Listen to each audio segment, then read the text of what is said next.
Hello, Cancer, Sun, Moon Rising, and Venus Signs. Kamusta kayo? Sana ba'y nasa mabuti kayong kalagayan? Welcome back po sa Star Tarot. Kung bago kayo rito, welcome din kayo. Thank you sa inyong support. I truly appreciate it. God bless you all, Cancer. Oo na mensahe ninyo, Rooster, there is an arrogant, boastful person you should not cross. Ayan. So, baka kilala nyo na ang taong ito. Kaya alam ninyo na arrogante siya, yayabangin siya. Kaya as much as possible, iwasan nyo na lang. No? As much as possible, iwasan nyo na lang. Para hindi kayo mabwisit. Ako, bagong taon, Cancer, bagong taon. I-welcome natin ang bagong taon with all positivity. No? Kaya as much as possible, iwasan natin kung ano yung makakapag-spoil ng New Year natin, 'di ba? So, Happy New Year pala, no? I would like to wish you the best in this coming year at saka may you all have a beautiful, enjoyable, good, prosperous, and abundant new year ahead of you, Cancer. So, what else? We have tulip. Yan, great passion. Yan, so it's siguro sa relationship ninyo ito, no? Baka great passion ninyo ito with your person, sa jowa ninyo, asawa ninyo, yung mga ganon. Or baka, no, yung passion na to, baka ito yung this is what you love to do, no? Maaari yung great passion ninyo will be on display around this time, no? Baka magagawa ninyo sa ngayon kung ano talaga yung gustong-gusto ninyong gawin. We have sun, happiness, and well-being. Ayan, napakasaya, 'di ba? Maging masayang-masaya kayo sa ngayon. Very vibrant ang card na to. Kaya maaaring magiging feeling vibrant din kayo, excited, 'di ba? Tsaka masaya, maganda ang pakiramdam ninyo. Siguro, healthy. Ayan. So, we also have flag. Do not be tempted to lower your standards. Okay? Huwag ninyong ibababa, no, ang inyong mga standards just to please other people. Kasi, kahit anong gawin natin, di ba, Cancer, may mga tao talagang mahirap i-please. Kahit anong effort ang gawin natin, meron talaga mga taong ganun. Mahirap i-please. Kaya, wag na kayong matempt na ibaba ninyo ang standard para lang na i-please ninyo ang kung sino man, para lang maging masaya ang kung sino man, ano? So, kung ano sa tingin ninyo ang mabuti, ang maayos, ang dapat, yun na lang ang gawin ninyo. Okay? We have horseshoe, good luck is on your side. Napakaswerte ninyo sa ngayon. Sa pag-welcome ninyo ng New Year, mababalot kayo ng swerte at ang swerte na yan, hindi lang yan sa isang parte ng buhay ninyo, kundi maaring yan ay dadapo ang swerte na yan sa iba't ibang parte ng buhay ninyo, no? So, lalo-lalo na sa pera, yan, maaring talagang siswertehin kayo sa ngayon. We have stuff you will be taken care of in difficult times. Ayan. So, napakaganda. Napakaganda nito kasi you will be taken care of in difficult times. No? There is guarantee. No? Ginagaranti ka ng universe. No? Naaalagaan ka niya. Lalo-lalo na sa panahon na mahirap or mahihirapan ka. No? Yung ganon. So, good luck to that. We have ink pot, problems to be resolved. Ayan. So, lahat naman ng problema may solusyon. Kaya wag kayong mag-alala.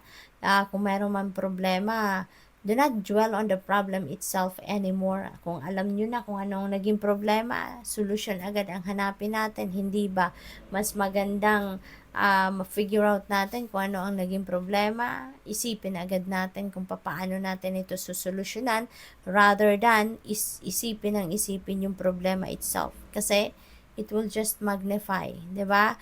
Remember na like attracts like, kaya kung magfo-focus tayo sa problema, mas lalo pa tayong mag-a-attract ng mas marami pang problema. Kaya kapag may problema, isipin agad natin kung anong solusyon na magagawa natin, 'di ba? Para makalabas agad tayo sa ganyang sitwasyon. Okay? What else? We have mice, discord among family or friends. Ayan. So, siguro may hindi kayo pagkakaintindihan, no? With kaibigan or mga kaibigan or mga kapamilya, no? Maaring ito yung problema. Diba? Maaring ito yung pinoproblema ng iba sa inyo rito. But, pasasaan ba? Magkakaayos din yan. Walang problema na walang solusyon, no?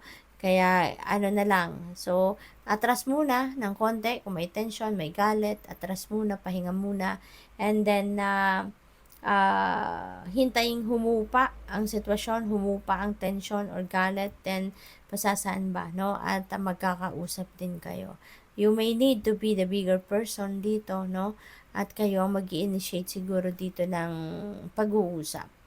What else? We have kangaroo, unsettled times, need to plan ahead. Ayan. So, before naman talaga tayong gumawa ng kahit anong action, gumawa ng kahit anong bagay, mas maiging pagplanuhan muna.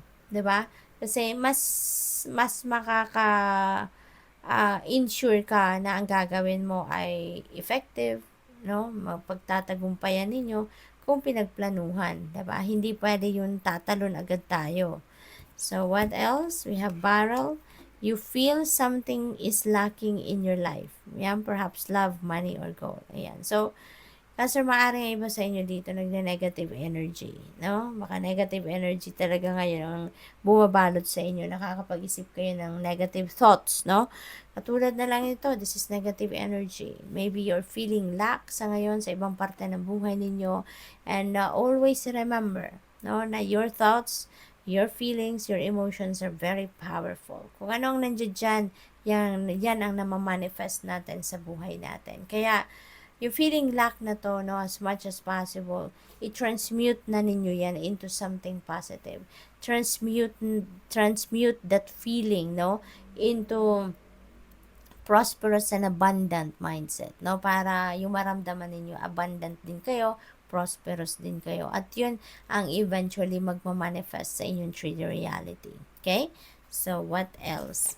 We have firecracker, ayan, excitement, ito mararamdaman ninyo, there is an excitement na mararamdaman kayo sa ngayon, magiging masaya, magiging mataas ang adrenaline ninyo sa ngayon, maaaring yung excitement na to, baka mga celebration ito, okasyon, maaaring ganon, or baka yung excitement na to kasi masosolve nyo ang inyong problema, no?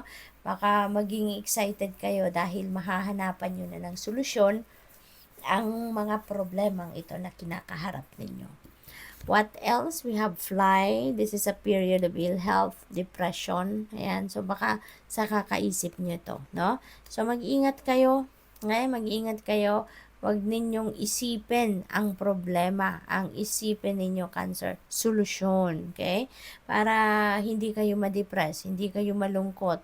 Kasi yung lungkot na yan, yung depression na yan, that will attract more of that. Kaya, lagi nating iisipin, ano, na maging aware tayo sa ating nararamdaman, aware tayo sa ating iniisip, no? Let's always practice positivity, project positivity, okay? Para hindi kayo dumating sa punto na madidepress kayo, magkakasakit kayo dahil sa stress, no? So, always think positive. At yun nga, sinabi ko kanina, no? Solusyon ang isipin natin at hindi ang problema. Okay?